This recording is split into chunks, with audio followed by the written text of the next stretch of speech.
ഇടുക്കി ജില്ലയുടെ വെളിയിൽ ഒരുപക്ഷെ ഇടുക്കി ജില്ലയിലെ എല്ലാ മേഖലകളിലും ഏലകൃഷി തുടങ്ങുന്നതിന് വർഷങ്ങൾക്ക് മുന്നേ തന്നെ ഏലകൃഷി ഉണ്ടായിരുന്നു എന്ന് പറഞ്ഞാൽ നിങ്ങൾ വിശ്വസിക്കുമോ? എന്നാൽ അങ്ങനൊരു സ്ഥലമുണ്ട്.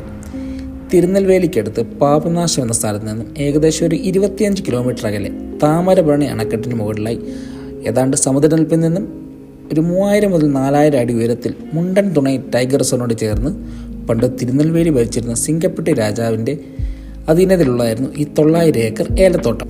1950 കാലം മുതൽ 1992 വരെ വലിയ രീതിയിൽ ഏലകൃഷി ഉണ്ടായിരുന്ന ഒരു മേഖലയായിരുന്നു ഇത്. എന്നാൽ 92-ലുണ്ടായ ഒരു വെള്ളപ്പൊക്കത്തിൽ ഈ തോട്ടത്തിലേക്കുള്ള എല്ലാ പാലങ്ങളും ഒഴുകിപ്പോവുകയും തോട്ടത്തിലേക്കുള്ള വഴികളും പൂർണ്ണമായും നഷ്ടപ്പെടുകയും ചെയ്തു. അതോടുകൂടി രാജകുടുംബം ഈ ഏലകൃഷി അവസാനിപ്പിക്കുകയായിരുന്നു.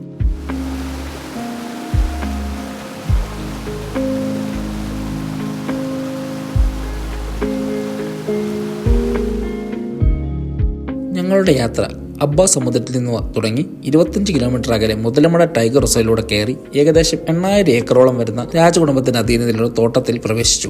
വഴികളുടെ മെയിൻ്റനൻസ് ഒക്കെ ചെയ്തിട്ട് വർഷങ്ങളായതിനാൽ അടിവാരത്തുള്ള ഗ്രാമ്പൂത്തോട്ടം വരെ മാത്രമേ ജീപ്പിന് പോകാൻ സാധിച്ചുള്ളൂ. 50 വർഷത്തിലകം പഴക്കമുള്ള 2000-ലധികം ഗ്രാമ്പൂ മരങ്ങൾ ഈ തോട്ടത്തിലുണ്ട്. അവിടെ നിന്ന് 2010-ന് ശേഷം ഇതുവരെ വാഹനങ്ങൾ പോയിട്ടില്ലാത്ത വഴികളിലൂടെയാണ് ഞങ്ങൾ മുന്നോട്ട് നടന്നത്.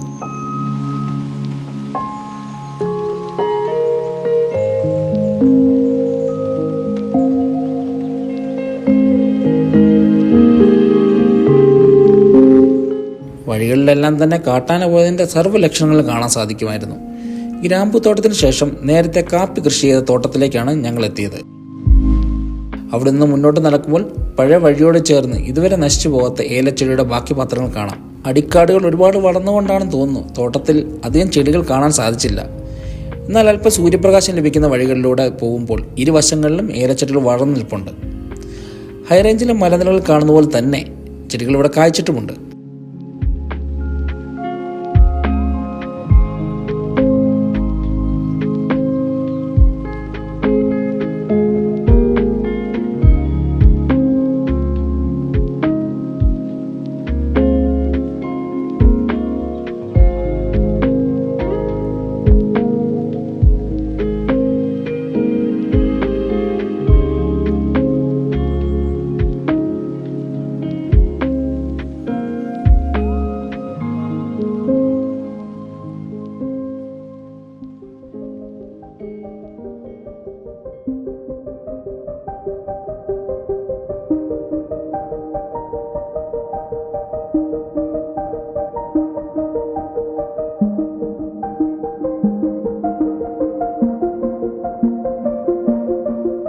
അങ്ങനെ ഞങ്ങൾ മുകളിലേക്ക് മണിക്കൂറുകൾ നടന്നു ഒടുവിൽ താമരപരണി അണക്കെട്ടിൻ്റെ പ്രധാന കൈവഴിയായ ഒരു വലിയ വെള്ളച്ചാട്ടത്തിൻ്റെ മുകളിലെത്തി.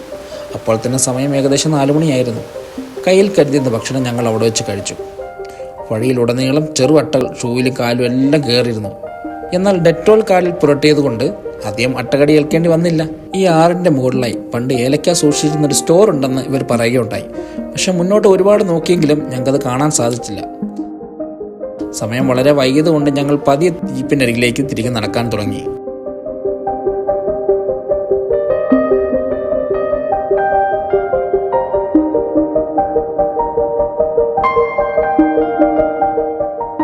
തിരികെ വരുന്ന വഴിയിൽ കാട്ടുപോത്തിനെയും മാനിനെയും ഒക്കെ ഒരുപാട് കാണാൻ സാധിച്ചു.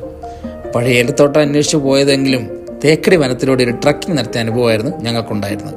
എന്തായാലും രാത്രി 9-ഓടുകൂടി ഞങ്ങൾ അബ്ബ സമുദ്രത്തിലുള്ള ഞങ്ങളുടെ റൂമിലെത്തുകയും അല്പനേരം വിശ്രമിച്ച് ഒന്ന് ക്ഷീണം മാറ്റിയ ശേഷം തിരികെ ഞങ്ങൾ ഇടുക്കിയിലേക്ക് പോരുകയും ചെയ്തു.